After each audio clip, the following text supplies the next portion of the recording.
Okay, so what we're going to work on today is right here. This is our learning target for today. We are going to be analyzing a problem to create what's called a null hypothesis. You know that you're going to be there if you understand all the variables used, because there are some new ones here, that you can state that both the null and the alternative hypothesis, and that you can look in that problem and figure out which one of the two, the null or the alternative, become the claim. So let's look at our new variables first. New variables, you're going to see a P today, and that just means a population proportion. Typically it's it typically comes from a yes or no type question. It's kind of a one or the other. Are you or are you not going to vote for this person? You know, it's not a question that is, what's your favorite color typically, or what's the average height, okay? Those numeric type things don't create the population proportion. So the proportion is kind of how you deal with the categorical variables as opposed to the quantitative variables that would be more typically associated with mu or x bar, depending on what type of mean you're talking about. The next variable we're going to talk about is h sub o. So you can say it as h sub o, or you can say the null hypothesis. This means the null hypothesis, it will always contain an equal, less than or equal to, or greater than or equal to. And we'll look at what that really looks like in a couple slides here. But again, h sub o. Now you have h sub a, which is called the alternative hypothesis, and it's the complement to the null hypothesis. Okay? It's always going to contain equal, less than, or greater. Sorry, this should be a not equal to, less than, or greater than.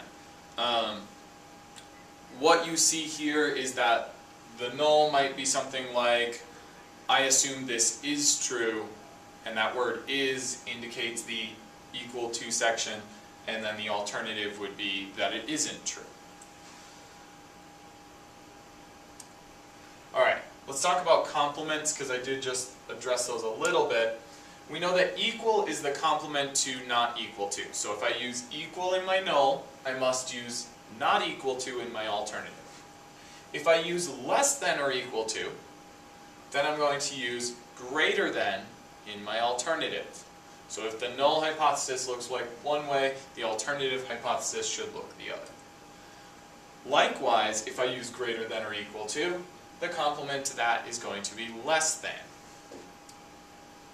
These should always be used in pairs, although occasionally you'll run into a book or a teacher that says, oh, we're always going to use the equal to for the null, and they'll just get rid of those two, in which case your alternative could still be any one of those three.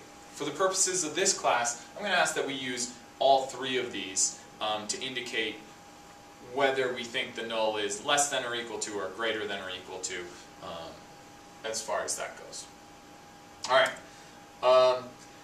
remember the null is always the one that is the or equal to. It needs this line underneath, or it needs that equal sign. Alright, so let's look at a couple problems. The goal here is to state the null and alternative hypothesis, and to decide which is the claim. So the first thing I look at is a university publicizes that the proportion of its students who graduate in 4 years is 82%.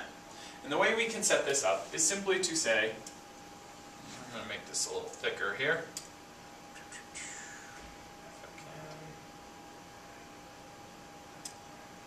I guess not.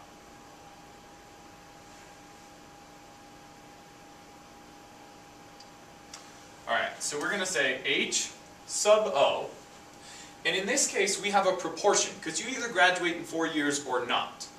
So h sub o, we use a colon here, we use p for proportion. The goal is saying which one is the equal to. Well, they say is 82%. So they don't say it's bigger than, is over 82, or they say it is 82. This word means that the proportion is equal to 0.82. So I'm going to change my percentage into a decimal.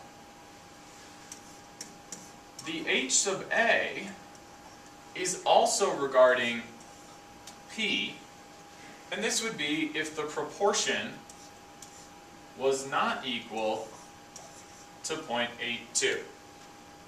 And to decide which one the claim is, we simply just go back and we say, well, what are we talking about here? What are we claiming?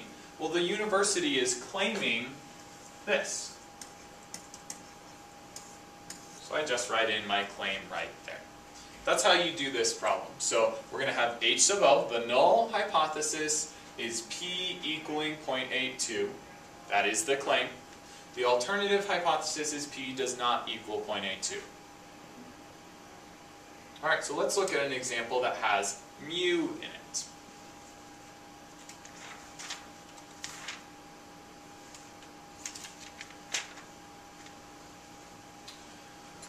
Alright, so a water faucet manufacturer announces that the mean flow rate of a certain type of faucet is less than 2.5 gallons per minute.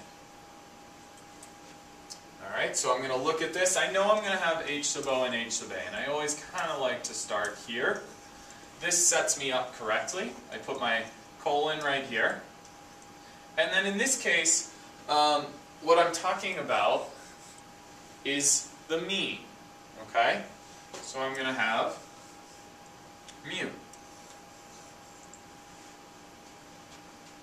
Now, we clearly see that the claim is that the type of faucet is less than 2.5. They didn't say it could be 2.5, they said it's less than 2.5. So, since they said less than, I'm going to put that down here, and simultaneously I'm going to say, well, the problem told me it was 2.5, so this must be the claim.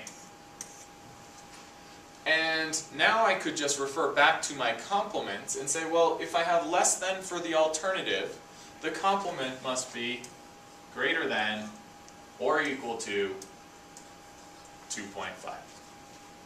That is how you would do this one. This one is mu here. That's the kind of only difference. And the other difference that we notice is where we ended up with the claim. So the claim can be the null, it can be the alternative. It's just what is stated in the problem. One last example here. A cereal company advertises that the mean weight of its the contents of its 20-ounce size cereal boxes is more than 20 ounces. Well, again, I immediately write down my h sub o and h sub a. And I know I'm talking about mu, so I'm going to throw in a mu here. And now the question becomes, what symbols do I use, and which is the claim? We know that the number is going to be 20. That's kind of our critical value here. So the company claimed that there is more than 20 ounces. Since they said more, I'm going to put this right here, that the average is more or greater than 20. This is their claim. The second piece needs to be the complement of this, so if this is greater than, then here we have less than or equal to. That is very simply how you create null and alternative hypotheses for a word problem that you see.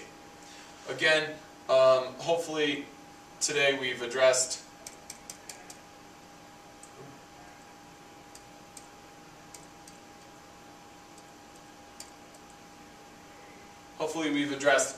analyzing the problem, that was taking it apart and reading it kind of, to create a null hypothesis, the most important, and that we understand not only how to state the null, but then that the alternative is the complement, that we understood what P was, remember P is a population proportion, and that we determined which was the claim. And that's how that's done.